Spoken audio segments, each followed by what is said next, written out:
Ito yung seat niya mga idol. I-try natin, subukan natin kung talagang work na. Ito yung pinaka-remote niya. Ito yung holder ng cellphone. Pwede siyang pasay, pwede rin dito patayo.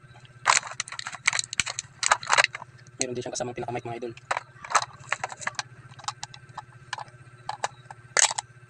Ito naman yung pinaka-light niya. Kaso wala pa tayong battery.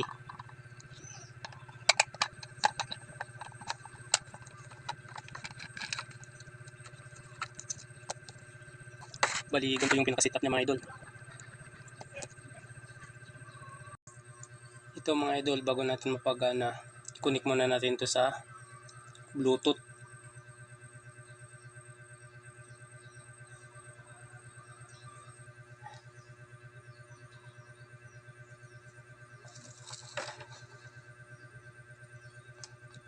Ito siya mga idol, lumabas na. I-connect na natin.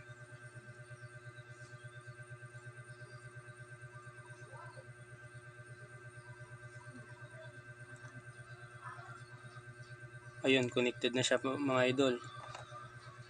So, try na natin ngayon. Mga idol, legit siya, legit.